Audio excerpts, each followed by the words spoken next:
तो देखिए, सूत्रों के हवाले से जानकारी मिल रही है कि सैफ अली खान का बयान मुंबई पुलिस ने दर्ज किया है। अब सवाल कई खड़े हो रहे हैं कि 6 घंटे की सर्जरी उसके बाद भी सैफ इतनी जल्दी ठीक कैसे हो गई। लेकिन रिपोर्ट में क्या है ये आपको बता देते हैं। एक्टर सैफ अली खान पर हमले का ये पूरा मामला है। मुंबई पुलिस को मेडिको लीगल रिपोर्ट सौंपी गई, जिसमें अस्पताल की मेडिकल रिपोर्ट में यह बड़ा खुलासा हुआ है। क्या खुलासा हुआ है ये आपको बताते हैं। सैफ अली खान को 5 जगह गंभीर चोट लगी है, ये उस रिपोर्ट में बताया गया है। दोस्त अफसर जैदी लेकर पहुंचे थे अस्पताल सैफ अली खान को उस समय, और सुबह 4:11 हो रहा था जब अस्पताल पहुंचे थे एक्टर सैफ अली खान। मुंबई पुलिस को मेडिको लीगल रिपोर्ट जो है वो सौंपी गई है। तो उसके अंदर क्या क्या है ये हमने आपको बताया। और चलिए प्रगति का रुख कर लेते हैं। प्रगति, ये जो पूरा मामला है सैफ पर हमले का, ये जलेबी की तरह से पूरी तरीके से उलझ चुकी है। अब सैफ अली खान का बयान दर्ज कर लिया गया है, तो क्या जो सैफ अली खान ने बताया है वही सच्चाई है या फिर कुछ और?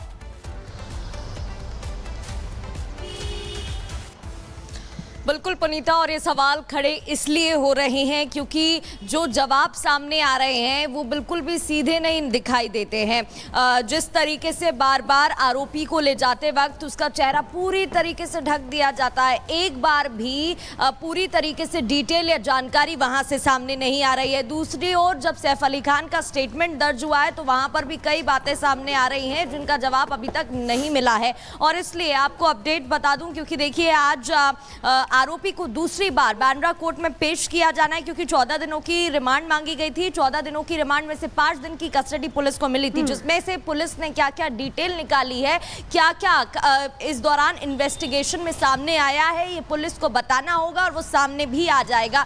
इसके अलावा हो सकता है पुलिस और बिल्कुल एक डिटेल जो है वो सामने आनी बाकी है, और पुलिस की तरफ से देखिए कोई आधिकारिक जानकारी नहीं दी जा रही है। इसकी वजह से ये गुत्थी कहीं ना कहीं और उलझती हुई भी दिख रही है। प्रगति, आप हमारे साथ बने रहिएगा। इस बीच जिस तरीके से हम पुलिस की बात कर रहे हैं कि मुंबई पुलिस खुद भी सवालों के घेरे में इसीलिए आ रही है क्योंकि जांच अधिकारी बीच में बदल दिए जाते हैं चलती जांच में, और जो तमाम सवाल हैं जो सैफ अली खान के फैंस के मन में है, मीडिया के मन में है, उन सवालों का जवाब नहीं मिल पा रहा है। लेकिन इस बीच मुंबई पुलिस ने वो सबूत जरूर जुटा लिए हैं जिसमें मुंबई पुलिस ये कह रही थी कि आरोपी शरीफुल इस्लाम शहजाद बांग्लादेशी है, उसके बांग्लादेशी होने का शक जताया जा रहा था। इसी के संबंध में मुंबई पुलिस ने सबूत जुटा लिए हैं।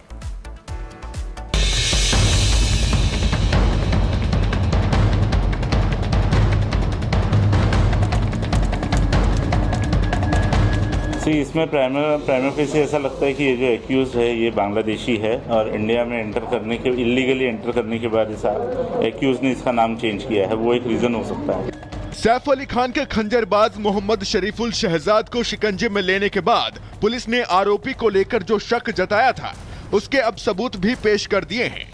पूछताछ में चाकूबाज शहजाद ने मुंबई पुलिस को कई बार चकमा देने की पूरी कोशिश की, अलग अलग जवाब देकर जांच टीम को उलझाने के प्रयास किए, लेकिन पुलिस हर स्तर पर पड़ताल में जुटी थी। अब उसके बांग्लादेशी होने के सबूत पुलिस के हाथ लगे हैं। शरीफुल शहजाद के पास से बांग्लादेशी आईडी कार्ड मिला है, पुलिस के हाथ उसका ड्राइविंग लाइसेंस भी लगा है। उसका ड्राइविंग लाइसेंस 2 पहिया वाहन का है। लाइसेंस पर शरीफुल का नाम बांग्ला और अंग्रेजी दोनों भाषाओं में लिखा हुआ है। कार्ड में नाम शरीफुल इस्लाम और उम्र 31 साल है। उसी कार्ड के मुताबिक पिता का नाम मोहम्मद रूहुल अमीन है और वो बांग्लादेश के बरिशाल शहर का निवासी है। सैफ अली खान पर हमले के सबूत और आरोपी का सच जिस तेजी से सामने आ रहे हैं, ये पूरी कहानी उतनी ही तेजी से उलझती भी जा रही है, क्योंकि शरीफुल शहजाद के बांग्लादेशी होने के सबूत मिलने के साथ बड़ा सवाल उठ खड़ा हुआ है, और वो ये कि सैफ पर हमला करने वाला असली आका कौन है। अब पुलिस ने मामले की जांच में और तेजी कर दी है। इसके लिए मुंबई पुलिस ने एक विशेष टीम बनाई है। ये टीम जांच करेगी कि शरीफुल इस्लाम भारत, खास तौर पर महाराष्ट्र और मुंबई में कैसे और किसके जरिए से रुका और यहाँ काम किया। साथ ही इस बात का भी पता लगाया जाएगा कि उसने अपने दस्तावेज तैयार करवाने में किन किन लोगों की मदद ली। पुलिस और जांच टीम सैफ के खंजरबाज हमलावर से पूछताछ से लेकर सीन रिक्रिएट करने और सबूतों की पड़ताल हर स्तर पर सच खंगालने में जुटी है। जिस रफ्तार से छानबीन की जा रही है उससे साफ है कि सैफ पर हुए हमले के हर राज जल्द खुलने वाले हैं। हर उन सवालों के जवाब मिलने वाले हैं जो 16 तारीख के बाद से उठ रहे हैं। साथ ही उस मकसद से भी पर्दा उठेगा जिसकी वजह से सैफ को निशाना बनाया गया, और वो चेहरा भी सामने होगा जो इस चाकूबाजी के पीछे असली आका है। Bureau report, Republic Bharat. और इसी बीच एक और बड़ी खबर आपको बता दें कि आज आरोपी की जो रिमांड ली गई थी 5 दिन की, वो खत्म होने जा रही है और आज कुछ ही देर में पेशी भी आरोपी की होगी। तो सैफ अली मामले में आज आरोपी की पेशी होनी है। 5 दिन की पुलिस रिमांड आज आरोपी की खत्म हो रही है और कुछ ही देर बाद पेशी होगी आरोपी की। तो ये बड़ी खबर आपको बता रहे हैं। देखिए, एक के बाद एक लगातार जो खुलासे हैं वो भी हो रहे हैं। मेडिको लीगल रिपोर्ट जिसके बारे में हमने आपको बताया, सैफ अली खान जिनका बयान भी दर्ज कर लिया गया है, सूत्रों के हवाले से ये जानकारी मिल रही है। लेकिन अब आपको बता दें, आरोपी की जो रिमांड है वो खत्म हो रही है और कोर्ट में पेशी की जाएगी। और चलिए आगे बढ़ते और बात कर लेते हैं घुसपैठियों देश छोड़ो। जी हां, अब इसे लेकर लगातार एक्शन दिल्ली में भी शुरू हो चुका है। आधी रात दिल्ली पुलिस ने छापा मारा है। तो दिल्ली में आधी रात बांग्लादेशी घुसपैठियों की जांच की गई, लोगों से पूछताछ भी की गई, दस्तावेज भी खंगाले गए। दिल्ली पुलिस हो, बीएसएफ के जवान हो और साथ ही साथ गुजरात पुलिस की ओर से भी छापेमारी देखने को मिली है। Delhi police, BSF, Gujarat police ने छापा मारा, लोगों से पूछताछ और दस्तावेज खंगाले गए। हाउस होल्ड्स की अगर बात करें तो हज़ारों में हमने हाउस होल्ड्स अभी तक वेरीफाई किए हैं और एक तरह से सैकड़ों में संदिग्ध हमें मिले, जिनके जहाँ के भी वो बेसिकली रहने वाले थे, जहाँ के आधार कार्ड या डॉक्यूमेंट्स उन्होंने बताया, वहाँ पर टीम्स हमने डिस्पैच करके उनको वेरीफाई करवाया है।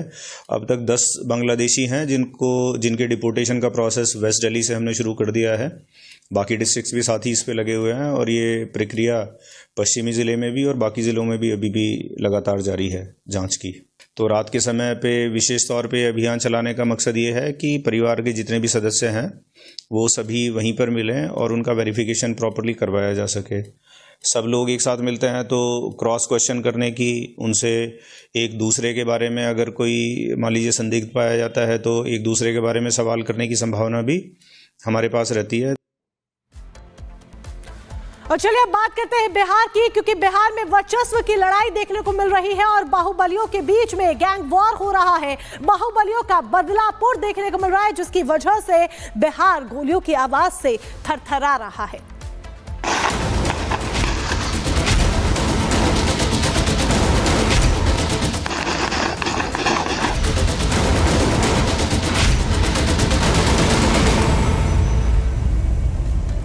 बात बिहार के मोकामा की, जहां दूसरे दिन भी फायरिंग होती है। पहले दिन हमने तस्वीर देखी थी कि किस तरीके से स्थानीय अपराधी सोनू पूर्व विधायक अनंत सिंह पर फायरिंग करते हैं, जानलेवा हमला होता है और उसके बाद अब दूसरे दिन भी फायरिंग हुई है। लेकिन दूसरे दिन जो फायरिंग हुई है सोनू मोनू ने ही की है। सोनू मोनू के मुंशी रहे मुकेश के घर पर दरअसल ये फायरिंग हुई है। आरोप इस बार सोनू मोनू पर ही दोबारा से है। नौरंगा गांव में 2 दिन में ये दूसरी बार फायरिंग की घटना देखने को मिली है। सोनू ने मुंशी मुकेश पर गबन का आरोप लगाया है।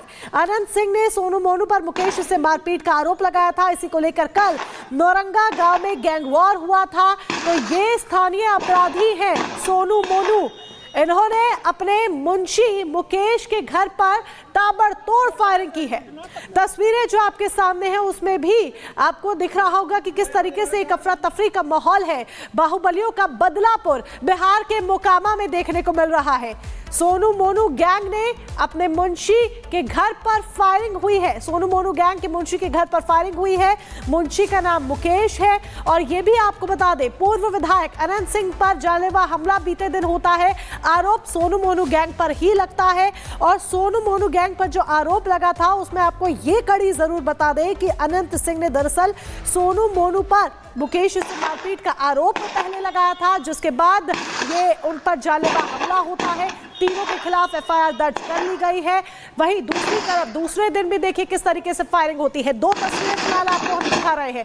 कल जब जानलेवा हमला होता है पूर्व विधायक पर तो 70 राउंड फायरिंग होती है, एक के बाद एक 70 राउंड फायरिंग होती है। तो दूसरी तरफ सोनू के मुंशी मुकेश के घर पर फायरिंग हुई है। ताबड़तोड़ गोलियों की बरसात की गई है।